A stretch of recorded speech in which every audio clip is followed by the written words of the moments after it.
All right, guys, happy Saturday. I have more intel on the Justin Baldoni versus Ryan Reynolds situation. Okay, first I just want to say regarding like filing the gag order, Ryan, I'm sure your legal team is watching this as well as you. You don't get to do that. Sorry, you don't get to like put the genie back in the bottle. You wanted everything public. You wanted to publicly humiliate, your version of Aladdin, the little street rat. Okay, Jafar, we got your energy. You think you're going to skip off from the sunset with the girl. You accidentally shackle yourself, and now you're like, this isn't fun. No, we are with you now. We are your family, Ryan. We are into this story. We are getting to the bottom of the story. And I know that I have gotten very close, uncomfortably close to what happened. Okay, so as a refresher, Steve Sarowitz is the billionaire Ryan accidentally, actually purposefully kicked in his teeth, the person behind Wayfarer Studios, because he was just on this bloody rampage against Justin Baldoni.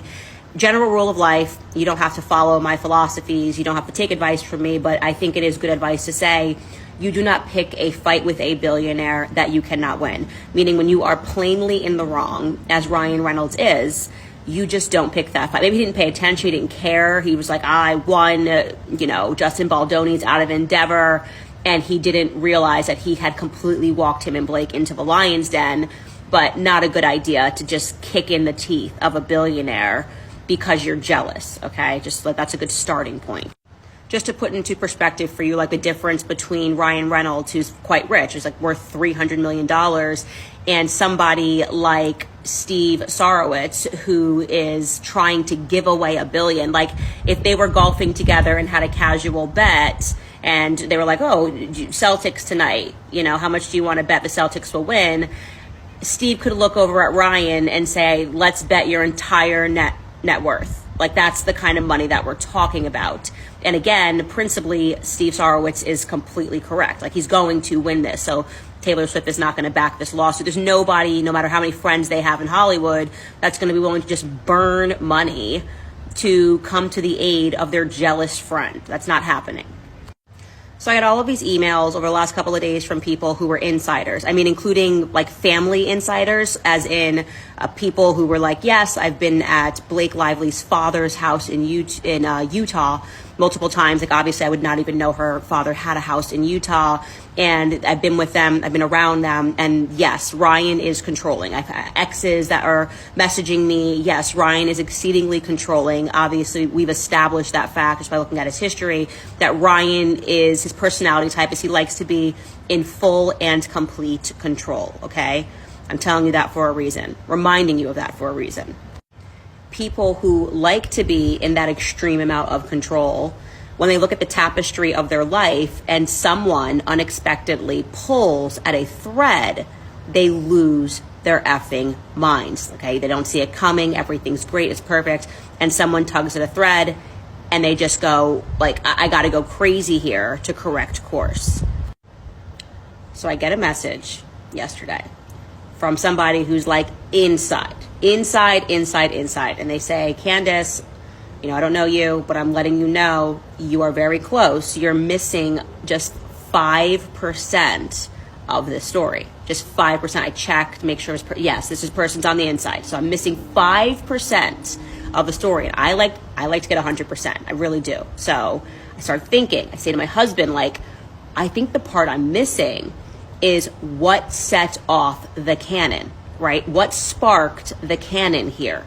What made Ryan Reynolds march in and go, let me see the dailies. Let me see it. Let me see all the footage, right? Let me see the script. What's going on?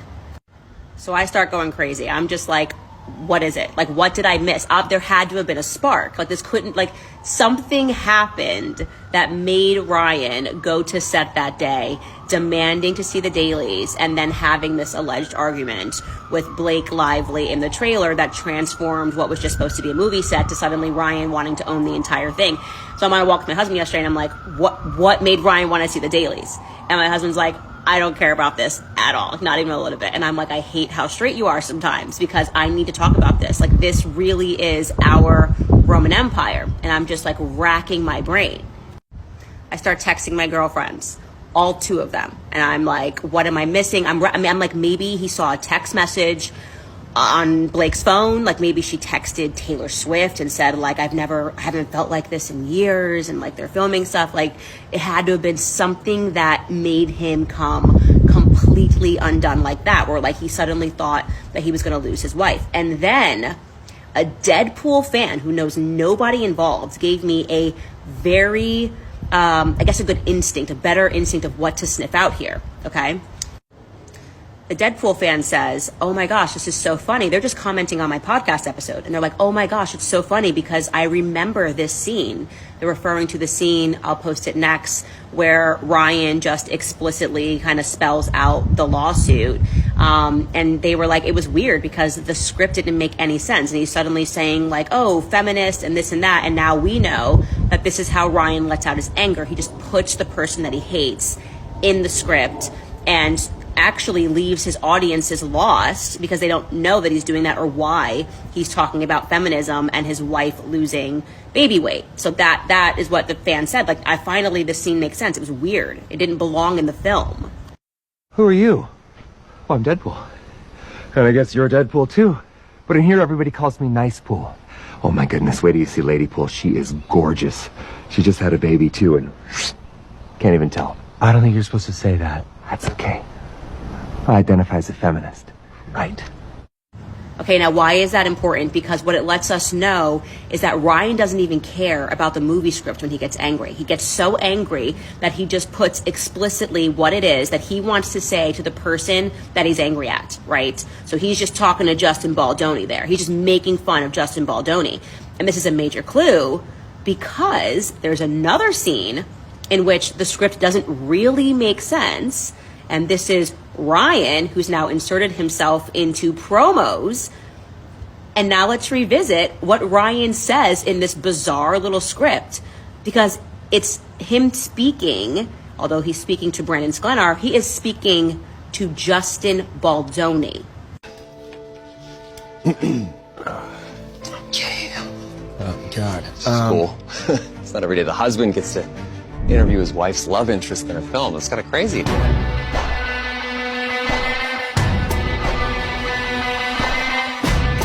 Let's dive in, shall we? So I saw you posing in a photo with Mrs. Reynolds, and sorry, what do you call her? Do you guys have a nickname or something? Okay, no, just so it's Mrs. Brent, damn, you're great. No. It's not every day a guy gets to interview the love interest of his best friend's wife, and the guy trying to replace Ryan as a husband, and me as his best mate. Holy sh**. What the hell are you doing messing with my best buddy's wife? Sir, I have no idea what's happening at all.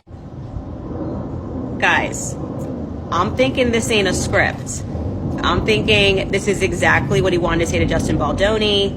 They're saying they had chemistry, and I have never seen the movie or read the books, but apparently they had like real chemistry on set. He is saying a weird line there where he's like, what do you call her? Why is he asking that question? He said, I saw a photo, which made him jealous. Okay, and now he's talking about chemistry. And then when Wolverine gets in there, I don't know why I'm blanking on his real name. Wolverine gets in there, and he's like the person trying to replace Ryan. I'm thinking something maybe happened here. He maybe found some sort of I don't know what it was that he saw, but it sent him on a tear. That what we just watched there was not a script. No more than what we watched on Deadpool was not a script. So I'm about to find out, because I'm going to speak to some people.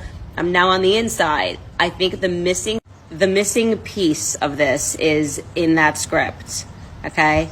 Because while we know Ryan is controlling, I think something lit the cannon, as I said. He went psycho and thought that he was losing Blake to Justin. That it's the only reason it explains that he went so far as to try to make it so that he could never play a role in Hollywood again. Sorry, Ryan. Like I said, you don't get to put this genie back in the bottle. You are a walking lesson here of be careful what you wish for.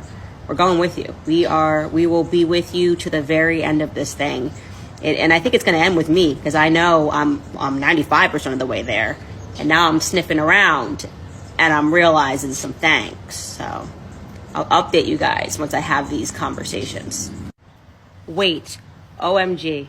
I just realized that skit goes on longer, okay? and he brings his mom in, and literally nothing they are saying makes any sense unless we are now hearing the exact text messages, and I'm guessing text messages, that Ryan found between Justin Baldoni and Blake Lively. Like, this is not a normal script. Watch this. Interviews. Brandon, I saw the film, and may I say, you are incredible in this movie. On a scale from 1 to, I stopped taking my blood thinner medication, because if I can't have you, I don't want me. Mrs. Reynolds, you should probably keep taking your medication. And I'm a little worried about your son. Like, he's for sure addicted to meth, God right? damn, you're gorgeous. It creeps up on you. Jesus, God, no. Did you know that Ryan lost his father in 2015? I'm sorry. Man, living with Ryan must have been incredibly hard for him. Bro, I don't feel very comfortable asking this question. Nope, I got it. I'll get it. Here, I can do that. You're not going to read it. I will then. Okay, thank you very much. That's the one. It says Ryan would love to have a new dad to have a catch. And I think he could really use a man in his life. Hugh is no spring chicken anymore. Blink once for yes, or blink once for I'd love to be your new dad. He blinked. Guys, what's going on here? Like, do you think that he is switching names around here, and maybe in the dailies she said that off camera because the mic was still on? As we know, he was catching stuff off camera, and maybe she made a comment about like Ryan being old and like her having young kids. And also, what is this meth thing? Like, the meth joke is very, like, you're on meth. Yeah, meth. Like, is Ryan on meth? Like, why would you say that? This has nothing to do with It Ends With Us promotion. Let's be very clear. That's not what's happening here. He blinked. Is this hell? No, it's Iowa. That's from Field of Dreams. It's one of Ryan's favorite movies because he and his late father had so much unresolved sadness. But pride got in the way, and neither of them were able to find closure. Ryan thinks Field of Dreams is a true story because he's on meth, and that drug is... Okay, so this is my new theory, having now watched that. I feel like either in the dailies or via text messages, he heard a conversation about him between Blake Lively and Justin Baldoni, where Blake opened up to him about Ryan having lost his father. Maybe Ryan wasn't the same since, or whatever. He said it's like they never resolved their issues. This is like this isn't It Ends With Us promotion. Like, why is this all being said? And this is what made Ryan completely lose the plot and just decide that he had to positively destroy Justin Baldoni. Like, he went mad. And I don't get this meth bit. This meth bit is very weird. I keep saying, like, he's on meth. I don't get that. But I think we're at like 99% here in terms of what went down.